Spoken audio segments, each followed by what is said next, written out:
Paz do Senhor Jesus a todos, amém? Amém. Glória ao Senhor. Vamos fazer uma leitura da palavra de Deus. Ela está em Salmos.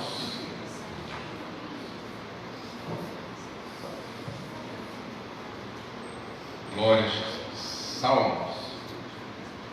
Esse livro poético, livro não, um conjunto de poesias. Salmo de número 131.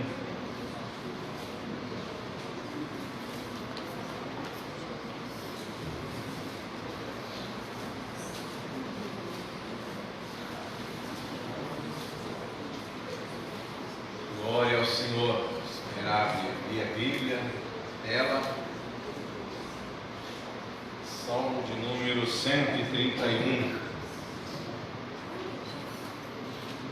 Sim, eu vou ler na versão Almeida Revista Atualizada. Vamos ler. Senhor, não é soberbo o meu coração, nem altivo o meu olhar. Não ando à procura de grandes coisas, nem de coisas maravilhosas demais para mim. Pelo contrário, fiz calar e sossegar a criança desmamada se aquieta nos braços de sua mãe. É a minha alma para comigo. Espera, ó Israel, no Senhor, desde agora e para sempre. Vocês estão muito quietinhos. Todo mundo junto? Ali na tela, na mesma versão? Então vamos lá, 2, 3 e... Senhor, não é soberbo o meu coração, nem altivo o meu coração. Não ando à procura de grandes coisas, nem de coisas maravilhosas para mim. Pelo contrário, fiz calar e sossegar a minha alma, como a criança desmamada se aquieta nos braços de sua mãe. Como essa criança é a minha alma para comigo. amém. Senhor, pedimos que a Tua palavra de fato se luz como ela é nessa noite, possa iluminar os corações da Sua igreja nessa noite. Fale conosco, Senhor, pela Tua palavra, como sempre tem falado nesse altar ao Teu povo. É a minha oração, em nome de Jesus. Amém. Este salmo está há muitos dias, talvez algumas semanas, em meu coração. E por isso que, mesmo estando algumas semanas, resolvi pregá-lo só hoje. Porque graças a Deus, aqui nessa igreja, os pastores que de maneira inocente pregam a palavra de Deus, não tem preocupação alguma em ser uma pregação para que você goste. Prega porque a palavra primeiro entrou no coração.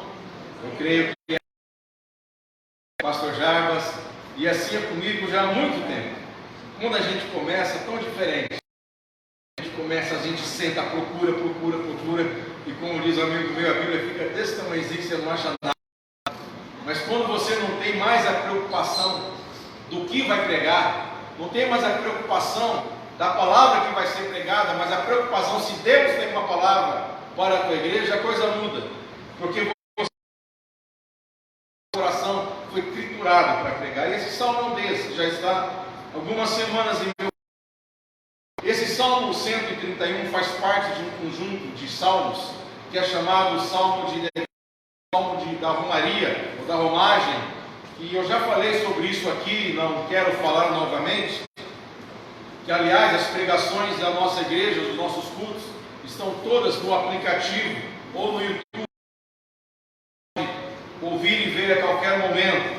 E esse salmo que esse povo ia cantando nas festas de Jerusalém, que saiu da sua casa e subiam até Jerusalém, são salmos que são vários autores, compositores, e esse em questão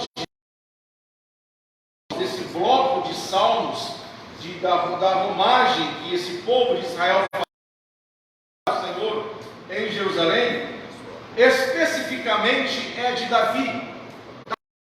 É o autor desse salmo. Isso faz a diferença? Faz a diferença. Por que faz a diferença? Porque não é somente o que é dito, é o que é dito. Não é somente o que é escrito, é o que foi escrito, mas... Por exemplo, se eu descrevesse algo inédito, assim: pena se a alma não for pequena, quem quer ir além do bojador, tem que ir para além da dor. Fabiano escreveu isso aí, tinha perdido isso na história. Mas quem escreveu foi o grande Fernando Pessoa, escritor português, porque não é o que fala, não é o que escreve, é quem diz o que disse. Se eu escrevesse um livro, teria muito pouca importância. Pastor Jarbas tem muita importância. Não é o que se escreve, mas é quem escreve. E aqui quem escreve é o grande rei Davi de Israel. E é importante saber que foi Davi que salmo, porque para interpretar este salmo tão específico de Davi, é necessário interpretar não apenas o que foi escrito, ou do que foi escrito, orado ou cantado. É preciso interpretar o comportamento do autor para levar vida hoje para nós. Porque esse salmo ele vai falar de soberba no coração, vai falar de vez nos olhos, e as expressões são tão particulares que mostra quem era esse homem chamado Davi a partir do que ele escreveu.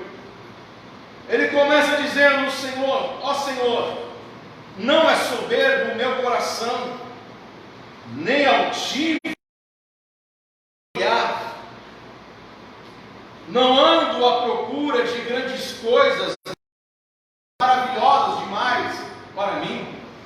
Aí você diz: espera aí, para alguém escrever isso daqui, que não está atrás de grandes coisas, nem de coisas maravilhosas, é um cara que foi um hippie, era alguém desprendido de qualquer contexto material, era alguém que dentro do cenário político não estava pouco ligando, dentro de um cenário econômico, dentro de um estado como Israel, não tinha pouca importância. Era um cara que vivia na praça tocando violão com uma cigarra, porque não procura coisas grandiosas demais, e não o que é maravilhoso para mim. É alguém que se desprendeu da vida. Aí você percebe que quem escreveu foi o grande rei Davi. E você pergunta: será que Davi não tinha missões? Será que Davi não tinha no seu coração algo que ele quisesse, uma carreira para poder alcançar como projeto ou meta de vida? Porque ele foi rei de Israel, e ele diz que ele não é soberbo, seu olhar não é altivo, ele não procurou coisas grandes, e grande era Israel, ou se tornou Israel na mão de Davi. Grande era aquela nação para o povo de sua época, e como ele não procurou coisas grandiosas demais para ele, e nem aquilo que era maravilhoso para si, Davi primeiramente se tornou um grande líder, um rei não reconhecido para o estado de um povo rebelde, que o elegeu como seu principal homem, os desprezados, que queriam um novo rei para Israel. Davi, depois de muita luta, 15 anos no deserto, vivendo assim, ele se tornou rei de Hebrom. Mesmo ainda Saul sendo rei de todo Israel, viveu uma rebelião, portanto, dentro de um estado, uma guerra civil implantada momentaneamente, reinou em Hebrom 7 anos, o fizeram rei de Hebrom. A palavra de Deus vai dizer que quando ele era rei de Hebrom, era certo o caminho para chegar o trono de todo Israel, não ainda Jerusalém, mas de todo Israel. E será que quando Davi estava reinando em Hebrom, separando o estado de Israel de maneira momentânea, será que seu coração não buscava também ser rei de todo Israel? É a pergunta que temos que fazer para alguém que ora a a Deus dizendo: eu não sou soberbo. Eu duvido que alguém tenha feito uma oração assim na vida. Jesus, Deus, eu não sou soberbo, nem meu olhar é altivo. Será que ele não almejou tudo isso? Não procurei coisas grandes para mim? E quando ele reina em todo Israel após a morte do seu sogro Saul, se tornou um grande rei Davi. Nós percebemos a vida desse homem chamado Davi, que teve a capacidade, que teve a transparência de fazer essa oração. E só quem é transparente pode orar de maneira aberta, como ele orou, como ele disse, como ele poetizou, como ele cantou, como ele escreveu, não sabemos direito, dizendo: o meu coração não é soberbo, o meu olhar não é altivo, mas eu fui rei de Israel, eu sou rei de Israel. E você percebe que quando ele diz que eu não busquei coisas grandiosas demais para mim, e nem busquei coisas maravilhosas demais, aí você começa a perceber a alma desse camarada a partir desse salmo, para chegar à interpretação do próprio salmo. Que quando ele fala: não é altivo, não é soberbo a minha vida, e nem quero coisas grandes, nunca fui atrás de nada extraordinariamente para deixar na história. Ele está dizendo: as coisas que aconteceram na minha vida, aconteceu só porque aconteceu. Independente do meu desejo, independente do que eu busquei, independente de quem eu fui, de quem eu sou, simplesmente aconteceram no processo da vida. Em outras palavras, Davi não queria ser rei de Israel, não queria ser rei de Hebron, não queria ser líder de nada, não pediu para ser ungido rei, ainda na casa do seu pai, cuidando das ovelhas. Nós não vemos nenhum momento Davi almejando, pelo contrário, ele recusa aquilo que os homens em sua volta vai dizendo: mate a Saul, você tem ele em suas mãos. E ele diz: eu não posso tocar no rei que foi ungido pelo Senhor para alcançar algum lugar. Até quando seu filho, ele rebelou diante da sua própria casa, Absalão, e Absalão tomou o trono do pai, Davi não lutou com seu filho, Davi fugiu. A palavra de Deus vai dizer, porque ele não almejava nada além daquilo que Deus colocasse em sua mão. É por isso que ele diz: Senhor, não é soberbo o meu coração, e nem os meus olhos são altivos. Eu nunca procurei coisas grandiosas, e nem aquilo que era maravilhoso demais para mim. Quando ele fala isso, soberba e altivez, e tem a coragem de fazer essa oração, eu pergunto: quem somos nós? Como nós estamos vivendo a nossa vida? O que é soberba? Soberba é mais ou menos quando eu projeto algo que eu não sou, mas acredito que eu seja. Soberba é a idolatria da autoimagem. Soberba é achar que você é não sendo. Soberba, ela tem um monte de ligações com arrogância, com o orgulho. Ela habita no coração, como ele mesmo diz: não é soberbo o meu coração. Vem de maneira silenciosa dentro de nós, faz uma projeção de um Fabiano que não é real, mas acredita ser real sobre outros. Ele arroga sobre o próximo. Não é altivo o meu olhar. A altivez encontra-se nos olhos, no olhar para com a vida, um olhar para com o próximo, ou seja, eu olho outro por cima, porque eu me acho superior a outro. E mais do que isso, quando a Bíblia fala exatamente de altivez, está falando que eu tenho o poder de fazer as coisas serem como eu quero, porque eu sou alguém altivo, estou no alto, eu alcancei, eu consegui, eu pude fazer, eu tenho a minha autocapacidade de gerir. E por isso, quando eu olho alguém que não é capaz como eu sou alguém que o meu olhar é altivo, porque eu olho o outro menor. Eu acredito que pelo que eu faço, o outro é menor porque não fez. Não é soberbo o meu coração, e nem é altivo o meu olhar. E ele diz: não procurei nada que fosse grande, nem aquilo que é maravilhoso para mim, todavia eu fiz calar a minha alma.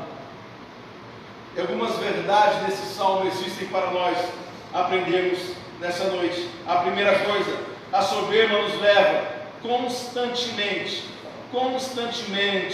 a autossatisfação, a busca dessa autossatisfação.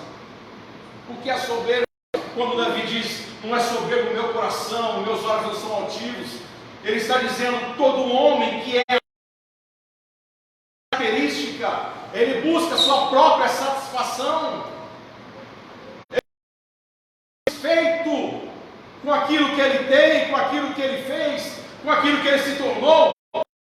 Ele busca coisas grandiosas em todo momento, ele busca coisas que são maravilhosas demais para mim, e aqui está a autossatisfação, porque ele vai dizer na segunda parte, eu nem busquei coisas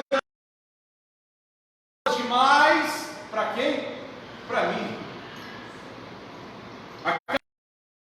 Alguém que tem um coração soberbo, um olhar altivo, é sua autossatisfação em tudo que faz. Eu quero coisas que são maravilhosas para pessoas? Não. Eu quero coisas grandes para ajudar o próximo? Não. Eu quero coisas maravilhosas para que o mundo seja melhor, o meu ambiente que eu vivo seja melhor? Não. Eu quero coisas maravilhosas demais para eu mesmo.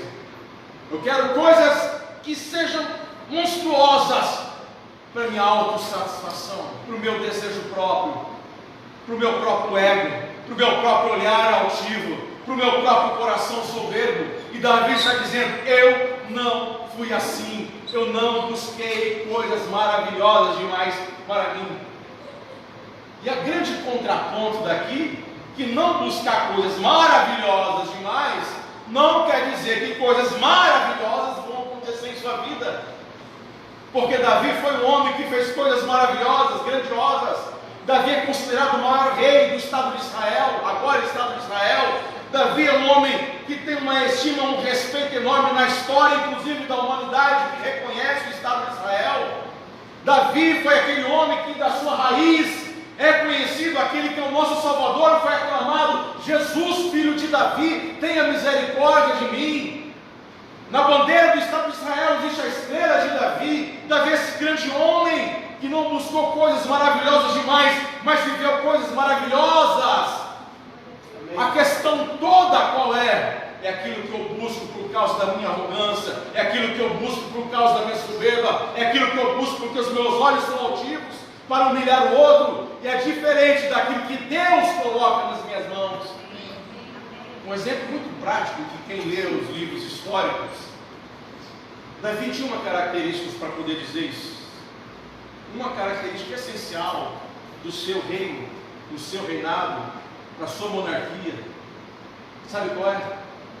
Ele foi um homem que defendeu o território de Israel. Ele só conquistou Jerusalém,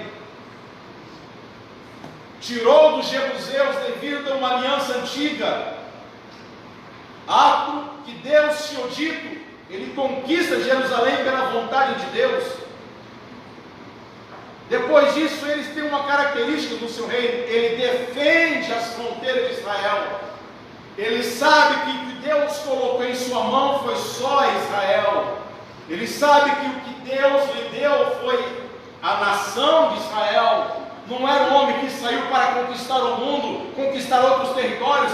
E Salomão foi alguém que elevou as fronteiras de Israel. Davi defendeu as fronteiras de Israel. Davi não procurava coisas grandiosas demais para ele. Davi, ele dava o melhor naquilo que Deus tinha colocado em suas mãos. Salomão expandia as fronteiras. Davi defendia o que Deus tinha lhe dado. Essa é a diferença. Deus quer e pode colocar coisas maravilhosas demais em nossas mãos para o próximo, mas isso depende da vontade dele e não da minha busca para a minha autossatisfação. É por isso que ele disse: eu não sou soberbo nem sou altivo, e porque eu não procurei coisas maravilhosas demais para mim. Ou seja, eu sou rei de Israel. Estou aqui não porque eu quis, eu estou aqui porque Deus colocou isso em minhas mãos e farei o melhor naquilo que Deus colocou em minhas próprias mãos. Essa é a vontade de Deus. Enquanto um buscava coisas grandes, o outro defendia o que Deus tinha lhe dado, e um se tornou maior do que o outro, do ponto de vista principalmente espiritual. Salomão, ele expandiu suas fronteiras e para isso ele fez acordos com centenas de nações, e os acordos de suas centenas de nações eram os casamentos, por isso que ele tinha muitas mulheres, a Bíblia diz, porque o acordo do monarca era o casamento, e devido a isso acontecer, deuses foi trazido para dentro de Israel e que levou um preço muito alto, a idolatria para dentro daquele estado. Por quê? Foi além daquilo que Deus tinha me dado. Davi disse: tem algo nas minhas mãos que Deus me deu, e por eu não ser soberbo o meu coração, e nem altivo os meus olhos, eu não procuro coisas grandiosas demais para mim. Todavia eu digo: cala-te, alma. A segunda coisa que esse salmo nos ensina, que esse coração soberbo, esse olhar altivo, ele existe talvez dentro de nós de uma maneira tão silenciosa e tão perigosa, que nós não sabemos identificar isso. Mas há uma característica aqui contrária que o salmo nos ensina. O que tem um olhar altivo e um coração soberbo não é alguém satisfeito com a vida. Preste atenção nisso. O que tem um coração soberbo, o olhar altivo, a arrogância e o orgulho, normalmente é alguém que não é satisfeito com a vida que tem. Normalmente é alguém que não é satisfeito com o que Deus lhe deu. Normalmente é alguém que não é satisfeito do jeito que está vivendo, que Deus colocou em suas mãos. Ele sempre quer algo mais. O texto vai dizer que eu não vivi, eu não andei à procura de grandes coisas. Esse texto, essa palavra, não ando à procura de grandes coisas, nos mostra uma intenção fundamental de procurar algo que pudesse satisfazer a ele, porque ele não está com o coração saciado de tudo aquilo que Deus já lhe deu. Você diz: mas Davi está tão longe de mim, Davi está tão distante de mim, eu não procuro nada que é tão grande assim. Mas as insatisfações da alma nos faz buscar coisas em nome da nossa felicidade, que é o nosso ego em primeira questão. É satisfação do meu ego, a felicidade, a sua busca, que é subjetiva, não tem explicação. A ciência, ninguém consegue dizer o que é felicidade, mas em nome dela, do seu próprio ego, você busca, porque está insatisfeito com a vida. É um casamento que nunca está bom, porque sempre quer mais, e o outro é impossível de lhe dar o que você quer. Se tornaria uma outra pessoa na vida, insatisfeito com o trabalho, insatisfeito com a carreira, insatisfeito com o dinheiro no bolso, insatisfeito com a família, com os filhos, com a igreja. A insatisfação, no fim de tudo, pode ser uma arrogância e um orgulho em nosso coração, a idolatria, a nossa autoimagem, a nossa soberba, o nosso ego, o nosso olhar altivo sobre o outro, porque eu quero tudo para mim, eu quero tudo que é grandioso para mim, eu quero satisfação para mim, porque estou insatisfeito. Ele diz: eu não andei atrás de coisas grandes. Davi é do tipo de homem que, se continuasse a sua vida inteira, cuidando das ovelhas de Jessé, ele seria um homem satisfeito na vida. Davi é do tipo de homem, se vivesse o resto da vida no deserto de todo Israel, correndo do seu sogro, ele seria alguém satisfeito na vida. Davi é do tipo do homem, se reinasse São Hebron, era um satisfeito na vida, porque o seu coração não estava nas coisas grandes, o seu coração era satisfeito, o seu coração era saciado. Amém. A prova disso que ele vai dizer: todavia eu fiz calar a minha alma, e depois vai dizer: uma criança que está amamentada, assim a minha alma para comigo, satisfeita pelo alimento que teve. Nós temos que olhar para a gente. Isso nos leva agora a uma questão fundamental, que é a cura desse processo. Quando ele diz: meu coração não é soberbo, meu olhar não é altivo, eu não estou à busca de uma satisfação própria, eu não sou alguém satisfeito. A pergunta é: como que eu curo isso? Como que eu curo o buraco que existe na minha alma, da insatisfação do viver? Como que eu curo a dor do meu próprio ser, da insatisfação de vida que eu levo? Ele nos dá muitas dicas aqui, mas há uma coisa fundamental que Davi tem nesse salmo. É o jeito que ele vai tratar a alma dele. É interessante que ele faz aqui um paralelo, que ele trata a alma dele como algo que está fora dele. Ele vai tratar a alma dele como uma outra pessoa. Ele vai dizer, pelo contrário, eu fiz calar e sossegar a minha alma, como a criança desmamada se aquieta nos braços de sua mãe, como a criança que se amamentou é a minha alma para comigo. Essa associação que ele faz dele, a alma, eu acho extraordinário. Ele diz, e a cura nesse processo todo de não ter um coração soberbo e um olhar altivo de insatisfação com tudo na vida, e o meu ego, a minha idolatria própria, de um tempo todo ter que ser alimentada, o primeiro passo é, fale com você mesmo. Ele diz, todavia, eu fiz, fica quieta, e fala, calma, eu fiz calar a minha alma e sossegar.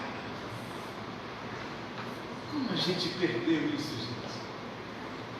Porque para nós é uma loucura assim, a gente não sabe. Davi aqui, ele quebra os protocolos dos seus próprios salmos, que aqui ele não invoca o Senhor em nenhum momento, ele não está suplicando a Deus em nada, ele não está elevando nada a Deus, ele não está conversando com Deus. Ele entra agora na segunda parte do salmo conversando com ele mesmo. É o Tico com o Teco, ele resolve bater um papo consigo e diz, todavia, para que o meu coração não fosse arrogante e soberbo, eu fui tentado, meu olhar altivo, eu fui tentado, para que isso não acontecesse, eu mandava a minha alma calar a sua boca e a sossegava dentro de mim. Quando foi a última vez que você falou com a sua alma? A gente quer falar com Deus o tempo todo. A gente é Deus. Ora, falando com Deus, eu estou orando. Com a sua alma, você tem que falar com Deus. Alguém aqui já falou com a sua alma, por menos? Às vezes a gente tem que chamar a nossa alma para conversa. Dizer para ela, senta aqui, vamos bater um papo entre eu e eu, que é você. É o Tico falando com o Teco, vamos conversar o porquê dessa insatisfação, esse buraco que existe dentro da minha existência. Quem de você às vezes não deitou na cama assim e sentiu que o coração ele elevava seu corpo? Aí você vai orar e piora. Aí você resolve, pela misericórdia de Deus, já sei, vou conversar com a minha alma. Ei, alma, porque essa insatisfação, onde está vindo essa ansiedade, onde está a sua dor, o que te falta? Qual é a sua angústia, o que você quer? E quando ela disser, eu quero mais, eu quero o que não tenho, eu quero o que não posso, eu quero felicidade a todo tempo, você tem que dizer, cala a boca, alma, e seja como uma criança que acabou de se amamentar pela sua mãe. Cala a boca, alma. Às vezes é preciso fazer isso. Davi nos ensina.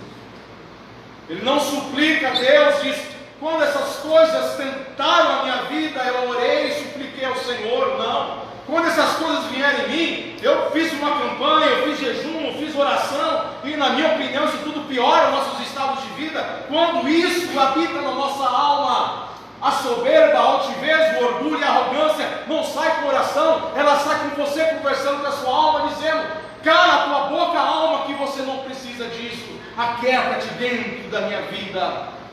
Quieta-te. Ele diz, pelo contrário, eu fiz calar. E aqui não é calar os projetos que você elabora. Aqui não é calar a organização que você quer para a sua vida. Aqui não é calar aquilo que você tem uma boa ambição, se é que existe uma boa ambição, mas de querer uma vida melhor. Aqui não é calar aquilo que você procurou ter na vida, estudou para ter na vida, quis na vida, sonhou na vida. Aqui não é calar essas coisas. Aqui é claro aquilo que você está insatisfeito, e por isso que só existe um jeito de descobrir: conversando com a sua alma, conversando com você mesmo, se perguntando por quê? Por que eu quero isso? Por que eu preciso disso? Porque dentro de mim existe um coração que não para, batendo tão forte desse jeito, que quer arrancar de mim o meu próprio sossego? Porque dentro de mim existe uma insatisfação que eu não sei de onde que vem? Porque dentro de mim existe uma infelicidade que nada me faz feliz? Porque dentro de mim eu quero conquistar o mundo e estou perdendo a minha alma? Porque dentro de mim existe tudo isso que eu não consigo parar, estou elétrico? Alma, onde que você quer? O que você quer? O que tu queres, alma? Sossega, porque eu preciso de paz. Ele diz: eu fiz calar e sossegar a minha alma. O que é sossegar a alma? Satisfação. Quando você tem satisfação na sua vida, mostra que o seu coração não há soberba, nem arrogância, nem orgulho, nem altivez nos olhos. Quando você olha em sua volta e diz: eu tenho o necessário que Deus me deu para viver. Não é viver bem, mas é o bem viver. Eu tenho em mim aquilo que Deus me deu, e são coisas maravilhosas, e eu não procurei para a minha vida, me trouxe até aqui. Eu tenho dentro de mim aquilo que Deus colocou, eu tenho em minha volta coisas extraordinárias que Deus colocou. Eu tenho vida, eu posso viver, eu tenho paz, eu tenho Jesus, eu tenho Cristo, eu tenho amigos, tenho família, tenho pessoas. Porque alma, você quer algo tão grande? Sossega, satisfaça, cala a sua boca, põe-se no seu lugar, descubra o seu papel. E essa dissociação que ele diz, como se fosse o fator emoção e a razão, falando com esse fator, não sei explicar, mas às vezes as emoções dentro de nós, elas explodem por ambições, explodem por orgulho, explodem por querer mais, e nós somos afetados o tempo todo com isso, com as mais diversas ansiedades, e a gente tem que dizer: você não está com essa bola, não está. Fica quieto no seu lugar. Passei um tempo atrás uma coisa muito interessante. Muito interessante. Depois de um período de problema de saúde que eu tive, que gerou problema de saúde, psicomatizou algumas coisas, etc. E melhorou, graças a Deus. Eu voltei à rotina do trabalho, da vida. E quando eu volto a essa rotina em outro lugar, numa outra cidade, eu estou no ambiente. A minha alma diz: eu vou te dar uma cutucada agora. Eu sempre começo, mão suando. Meu Deus do céu, vai voltar tudo agora. E você sai, você diz: agora vamos psiquiatra, tal. De repente você tem aquele eureka. Você diz: quer saber uma coisa? Alma, você não está com essa bola toda quieta de dentro de mim. Parece que o gatilho foi destravado. Parece que ela... Porque descobre que a satisfação pelo presente é suficiente para a sua vida, que você não precisa de coisas grandiosas, não precisa provar a si mesmo, porque é para mim que eu busco as coisas maravilhosas e coisas grandes o tempo todo, e você percebe que você tem o cuidado de Deus, e a sua alma, as suas emoções não podem mandar na sua vida. Controle das emoções é o ouro do nosso século. Quem a tem consegue sobressair em qualquer sociedade, em qualquer vida, em qualquer momento. E ele está dizendo: eu fiz a minha alma se calar, eu tenho domínio sobre as minhas emoções. Coloca-se no seu lugar, porque eu sou satisfeito com o presente, sou satisfeito hoje, e não procuro coisas grandes no futuro. Aquieta-te, alma. E nessa conversa de falar consigo mesmo, ele diz: sossega a alma. E ele dá um exemplo: como uma criança desmamada se aquieta nos braços de sua mãe, como essa criança é a minha alma para comigo. De novo ele fala: a minha alma para comigo. Ele está dizendo: eu tenho uma luta com ela, com as minhas emoções. Ela é insatisfeita, ela não tem sossego, ela luta comigo o tempo todo. Essas emoções me abalam, essas emoções me perseguem. A impotência que parece que é a minha vida, ou a insatisfação de querer sempre mais, buscar algo mais, e colocar tudo dentro do mesmo cesto, provar o que eu posso fazer o tempo todo, e o que eu já fiz o tempo todo tem que provar em cada momento. Ele diz: alma, quieta-te, tem mais uma coisa. Assim como uma criança que acabou de tomar o seu leitinho no peitinho da mamãe, ela dorme gostoso, assim a minha alma está sossegada comigo, porque eu mandei ela calar sua boca. Alguém já viu criança depois que mama? Recém-nascido depois que mama? Me lembro do primeiro dia em casa da Rebequinha, 11 anos atrás, 10 anos atrás, em alguns meses. Segundo dia, primeiro dia. Vai mamar, mama e chora, Beto, chora, gritos estridentes, insuportáveis, visita para tudo que é lado, e agora está morrendo por dentro.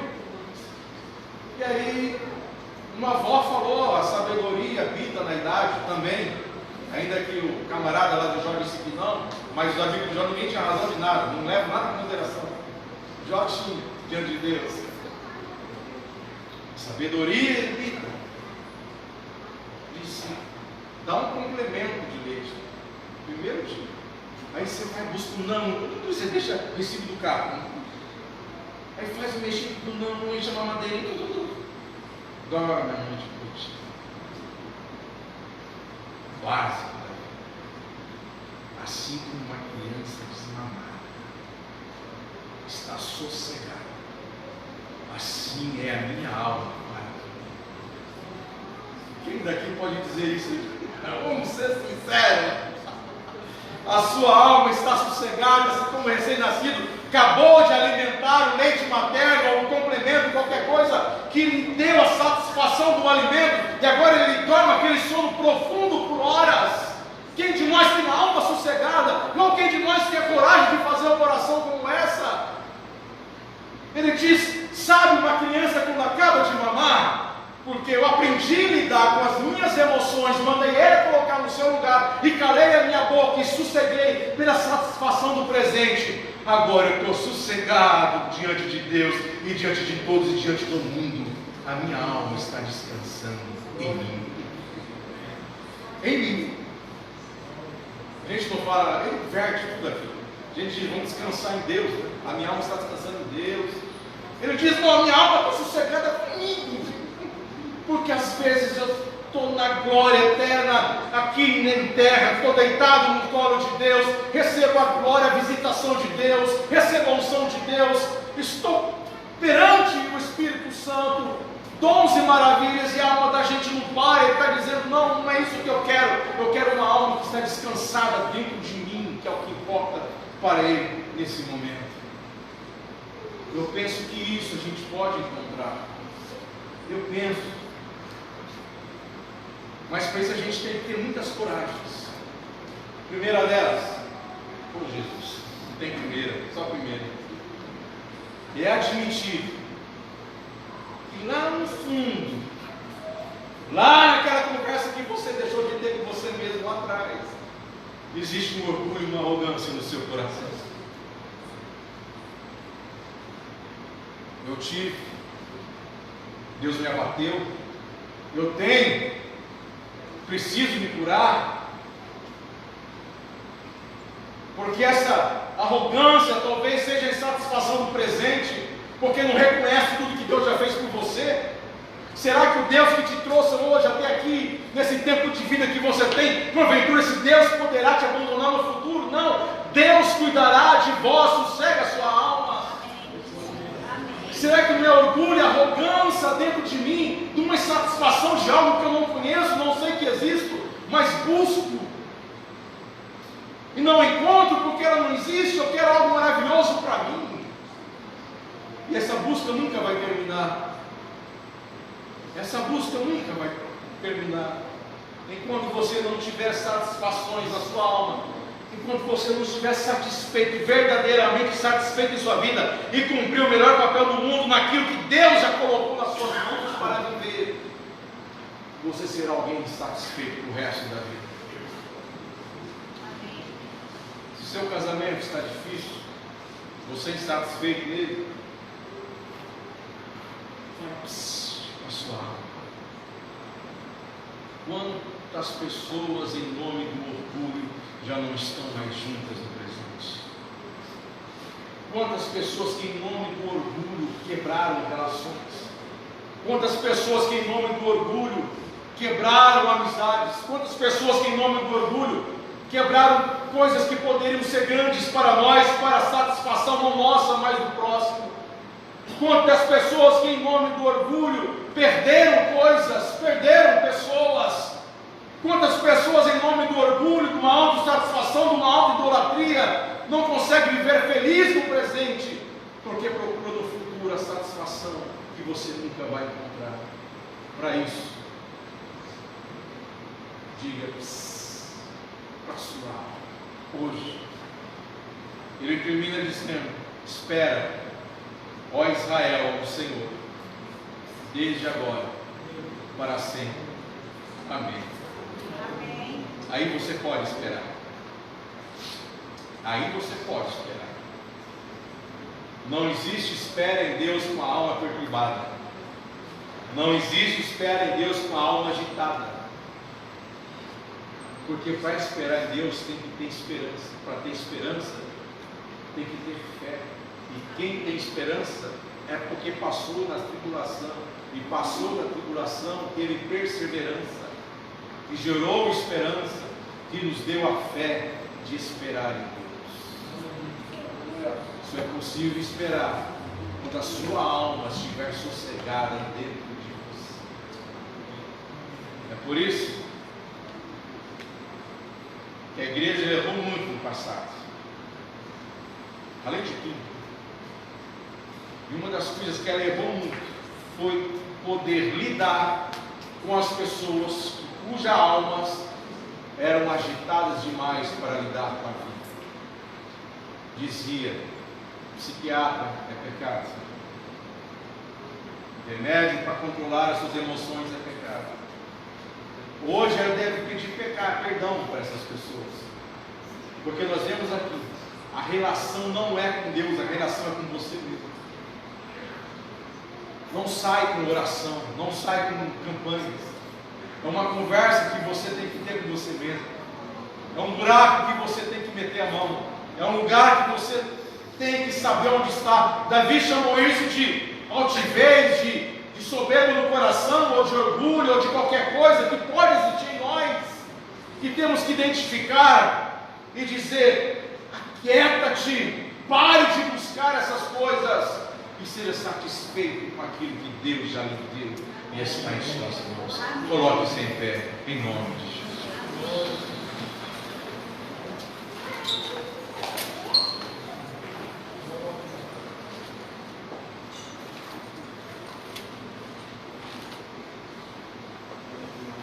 Pensou se a gente tivesse realmente uma alma quieta, como criança satisfeita? Né? E você percebe que a maioria das razões que a gente está com a alma agitada, ela é mentirosa. A maioria das vezes a alma, as emoções estão mentindo. Quase sempre.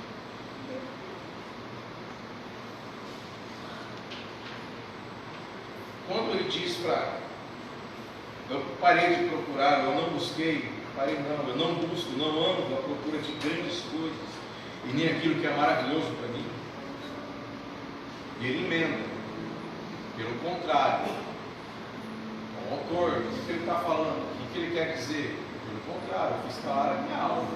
Ou seja, em algum momento, quando as coisas grandes começaram a surgir, eu digo: fica na sua.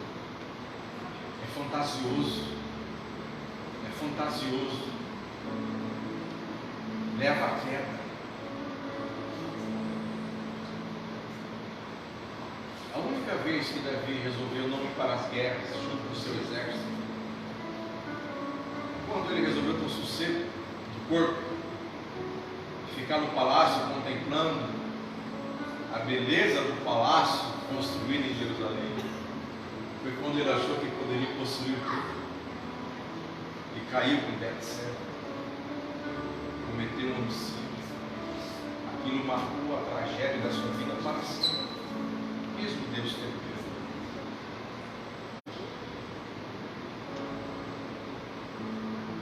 Porque essas coisas são tão sutis. Às vezes a gente quer provar Deus no mundo para mim. Dentro de nós habitam as insatisfações, as pulsões, as mais motivacionais possíveis, ou motivadoras possíveis, que a gente fica agitado, com medo do futuro, medo do amanhã, medo da aposentadoria, medo do governo. O maior tempo nosso é desprendido no amor. A gente tem que aprender a falar com a gente mesmo. Talvez foi a primeira vez na vida de vocês, talvez a única. Vocês vão ouvir de um jovem pregador dizer nessa noite: ora hoje, fala com você mesmo. Fala com sua própria alma. Fala com você. Tem aquele momento seu, único, aquela solitude que ninguém quer mais. Solitude não é solidão, aquele momento único que você precisa, talvez numa madrugada, ter uma conversa com você, saber onde está habitando as pulsões que estão te levando a essa agitação o tempo todo, te interrompendo o presente por causa do amanhã. E se pergunta: Deus já não me deu o que eu preciso? O que uma criança recém-nascida precisa? De um berço bonito, de um quarto decorado. Ela precisa do leite materno para ficar sossegada. O que está dizendo aqui Davi? As essencialidades da vida Deus dá aos seus filhos. Se os pardais os têm, se os lírios dos campos têm, quanto mais os seus filhos de Jesus Cristo para todos nós. Como uma criança que teve a essência da vida, e é tão extraordinário que o leite materno, o próprio organismo produz, porque é gratuito, é dado por Deus, para a satisfação do recém-nascido. E o Senhor nos diz pelo seu salmo: eu lhe dou o necessário. Um problema quando você achar que o necessário não é suficiente. O problema quando eu acho que o necessário não é o suficiente. O problema são as insatisfações que habitam meu coração, e no fundo é arrogância, é soberba, é orgulho dentro de mim. Sente em você mesmo. Faça um retrospecto do quanto Deus já esteve contigo até hoje. E se um dia Ele te desamparou, eu duvido se Deus um dia desamparou alguém aqui nesse lugar. Deus a todos sustenta, e Ele é o mesmo que irá parar a sua vida. Amém. Não temas. Converse com você. Diga: por que você está assim? Por que te abates, ó minha alma? Espera nele, como já dizia o nosso amigo. Não deve silenciar e calar a sua boca quando grandes projetos aparecer para você. Deixa que Deus coloque as coisas em suas mãos, não vá atrás. Deixa que Deus coloque as coisas em suas mãos, que não lhe trará dor. Porque a palavra de Deus diz que as bênçãos de Deus não acrescentam dores. Não acrescenta dores. Deixa as coisas grandes de Deus vir para você de maneira gratuita, de maneira espontânea. Não busque coisas que você acha megalomaníacas para satisfação do seu próprio ego. Manda a sua alma se calar em nome de Jesus. Seja nessa noite e durma nessa noite como talvez há muito tempo você não consegue dormir, como uma criança que acabou de se amamentar nos seios de sua mãe. Deus tem para isso lhe dar. Isso são sabedorias de vida. Por isso que a minha oração para você nessa noite será para que Deus lhe dê entendimento. Será para que Deus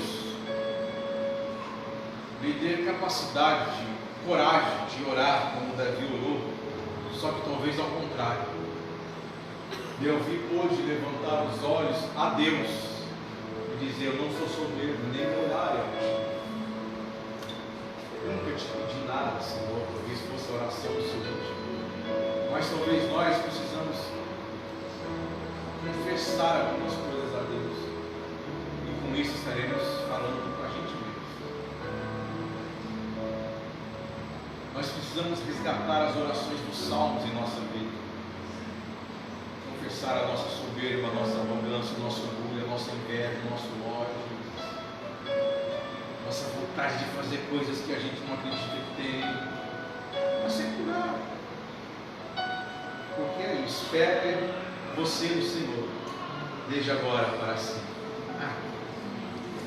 Vamos orar. Quero que você curve sua cabeça, por gentileza.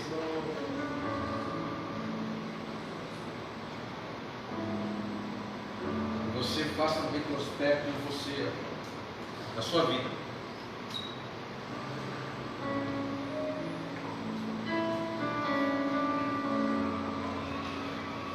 E olhe no que você está se metendo.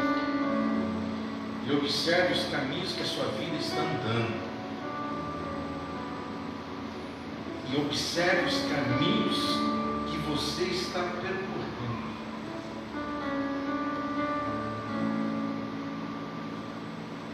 E essas coisas a gente só aprende apanhando. Mas Deus nessa noite está nos dando uma palavra de instrução, antecipando,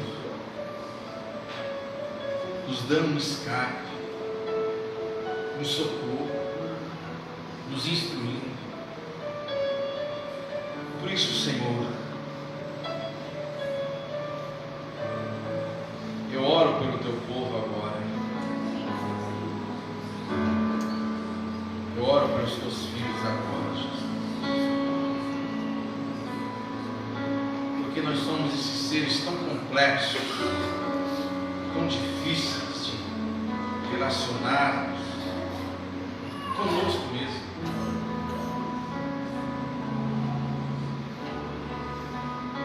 Se não sabemos lidar nem em si, como lidaremos com o outro?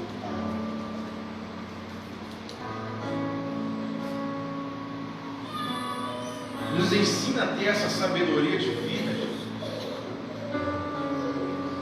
Sabedoria que quem assim já o fez, como o seu servo Davi nos ensinou. Nos ensina a ter essa alma, uma capacidade poética de ter a percepção do que está acontecendo conosco, ter a coragem de identificar os desassossegos do nosso ser, da nossa alma, da nossa existência.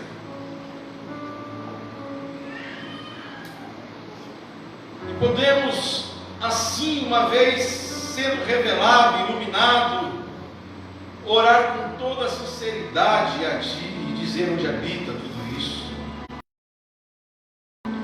Senhor, nos ensina a repreender as nossas arrogâncias, nos ensina a calar a nossa soberba do coração, nos ensina a baixar o nosso olhar sobre o próximo, sobre a vida, sobre nós mesmos. Me ensina a conversar comigo, Jesus. Me ensina a conversar com as minhas próprias emoções e saber ter o trato de lidar quando quando elas se agitarem dentro de mim. Precisamos ser curados disso, meu Pai. Precisamos ser curados desse mal do século, disso tudo. Senhor, por isso que nessa noite, que seja um momento que pessoas que estão vivendo esses desassossegos dentro de si possam encontrar uma luz, possam encontrar uma instrução da Tua palavra, possam encontrar um novo caminho a ser percorrido, e saber que a felicidade tem tudo a ver com satisfação do presente, que a felicidade tem tudo a ver com a confiança em Deus, que a felicidade tem tudo a ver com a esperança no Senhor, que a felicidade tem tudo a ver com o contentamento da vida, que a felicidade tem tudo a ver com o contentamento nas relações, com um olhar sobre tudo que temos. Nos ensina, Jesus. É a minha oração, Senhor. Que o Senhor nos cuide, que o Senhor nos livre de todo mal, que o Senhor nos liberte de todo mal, para a glória do Seu nome, por todo sempre. Amém. Amém. E amém.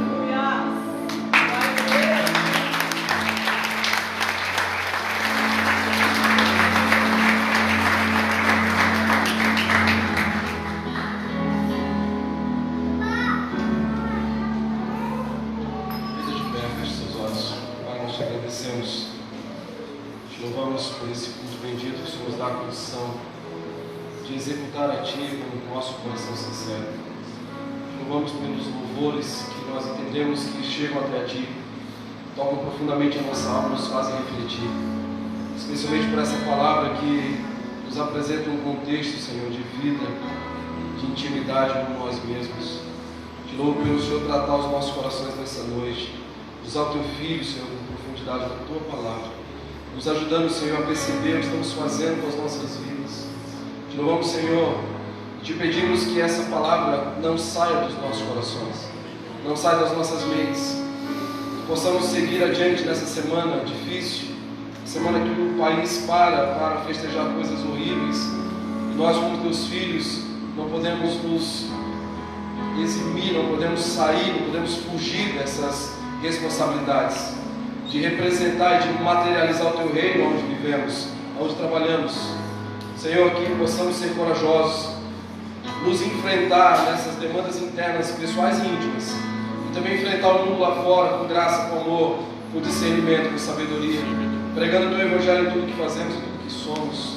Leva-nos em paz aos nossos lares, dá-nos uma semana de livramentos, uma semana em que o Teu nome, Senhor, seja glorificado no descanso do trabalho, nas perspectivas mais profundas daquilo que o Senhor nos fará através do Teu Espírito. Abençoa, Senhor, livra de todo mal aqueles que viajam, aqueles que fazem negócios, aqueles que têm múltiplas responsabilidades, aqueles que têm família, filhos, orientações e responsabilidades a discernir ao longo de toda essa semana.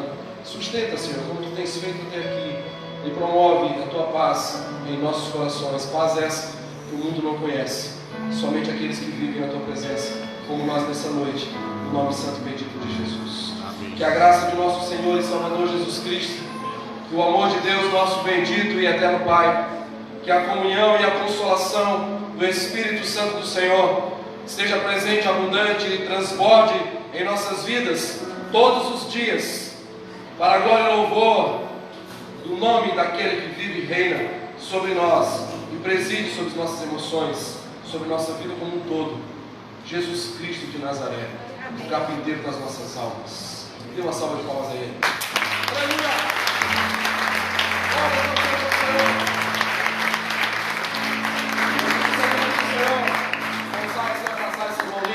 Por favor, uma excelente semana, um excelente descanso para você em nome de Jesus.